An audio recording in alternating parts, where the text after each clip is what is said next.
pakibasa nga ang ating panutot, Trisha.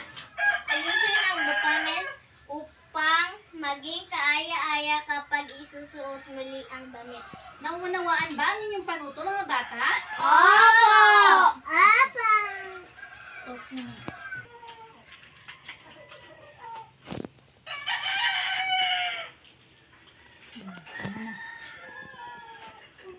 Okay. Ngayon mga bata, titingnan ko ang inyong mga ginawa. Si Trisha ay nakakuha ng 12 puntos dahil tama ang kanyang sinulid na itinahi sa botones na ayon sa kanyang kulay. At tama din ang kanyang pagkakabuo nito. Para naman kay Dayan, si Dayan ay nakakuha rin ng 12 puntos sa kabuuan dahil tama at naging kaaya-ayang tingnan dahil kulay-pula rin ang kanyang botones at sinulid na ginamit. Okay, at para naman kay Robert, tama rin ang kanyang pagkakabuhol nito. Para sa kulay puting damit, gumamit din siya ng kulay puting sinulid. Dahil dyan, bigyan nyo ng 3 bagsak ang inyong mga sarili. Okay.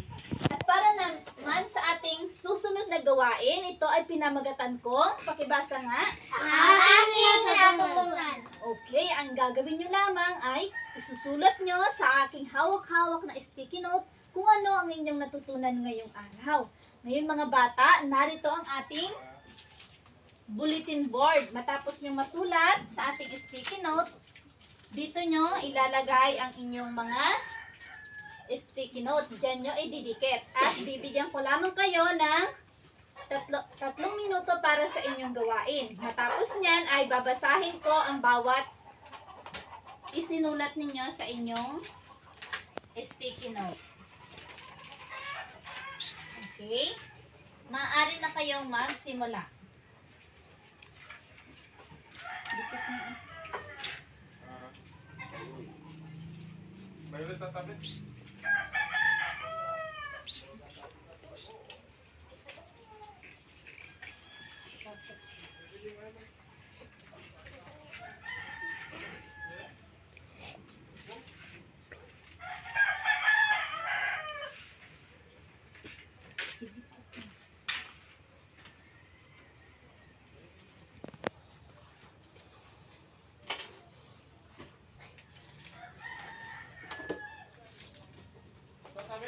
Okay, wala pa natatapos ang inyong oras, ngunit kayo ay natapos na. Ngayon ay akin ang ihihinto ang inyong oras.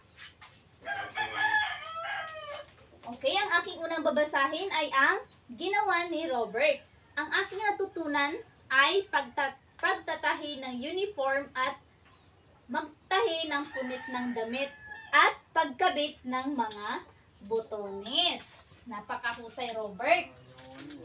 Okay, at para naman kay Dayan, ang aking natutunan ay ang magtahi ng botones gamit ang 2-hole button.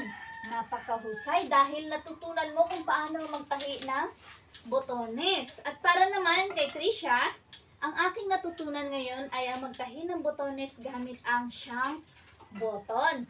Napakahusay mga bata. At dahil dyan, bigyan nyo ng 3 bagsak ang inyong mga sarili.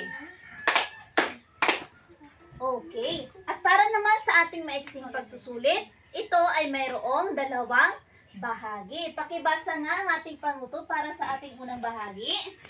Isulat ang sagot sapat lang hinihingi gamit sa pananahi sa bawat pangungusap. Okay, yan ang ating unang bahagi.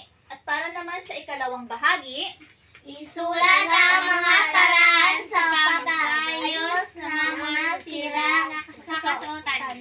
Gamit ang pananahi sa kamay tulad ng pagkabit ng botones.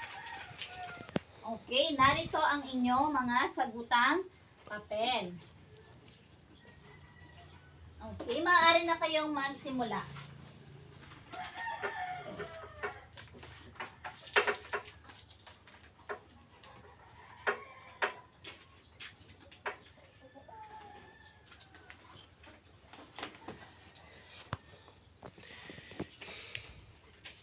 Okay, Robert, antayin lamang natin ang inyong mga kamag-aral.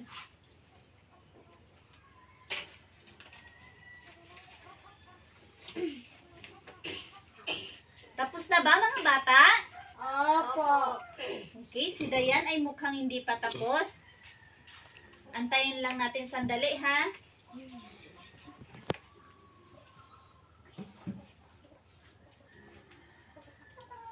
Tapos na ba Dayan?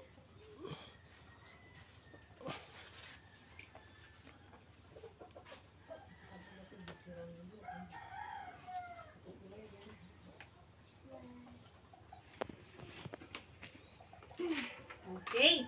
Ngayon ay tapos na si Dayan. Sino ang gustong sumagot para sa unang bilang? Okay, Trisha? Para naman sa ikalawang bilang ay si Dayan. At para naman sa ikatlong bilang ay si Robert. Robert, bugo.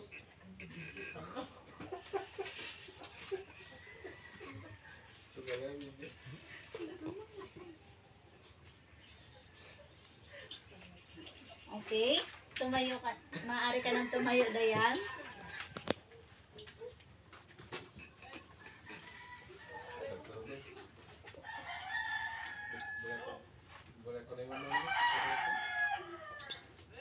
Push mo na.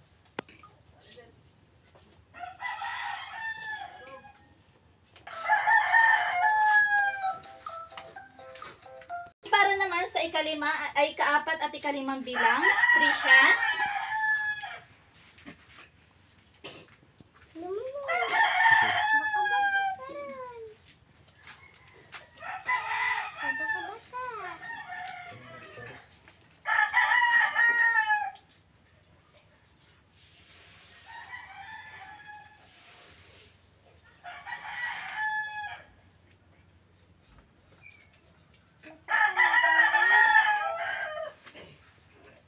Okay.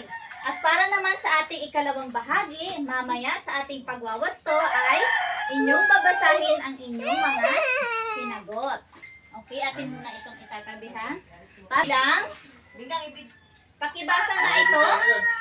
Ito ay ginagamit sa pagsukat ng tela o haba ng paglalagyan ng botones. Tama ba ang kasagutan ng inyong kamag-aral na ito ay medida? Opo. Okay, kung tama ay inyong sakan ang inyong mga papel. Okay, para naman sa ikalawang bilang, pakibasa nga ito, Dayan. Itinutusok dito ang karayom kapag hindi ginagawa kundi kalawangin. Okay, tama kaya ang kasagutan ng inyong kamag-aral na ito ay pincushion? Opo.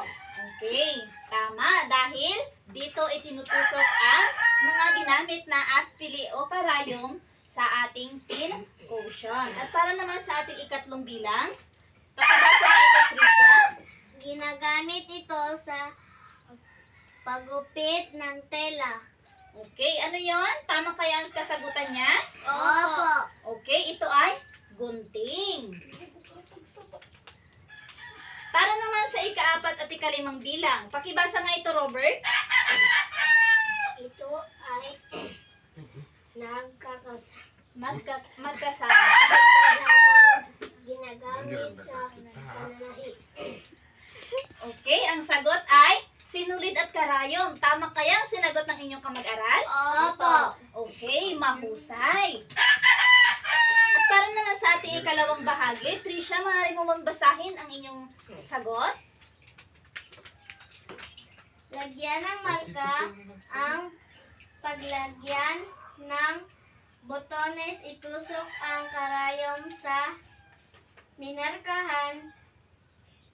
Siguraduhin nakabuhol ang sinulid. Tama! Yun ang mga paraan kung paano ipapaglit ang mga botones. At dahil dyan, Trisha, parehas din ba kayo ng kasagutan? Opo. Okay, bigyan nyo ng tigli 5 puntos kung parehas ang inyong kasagutan katulad kay Trisha. Okay, sino ang nakakuha ng 10 puntos?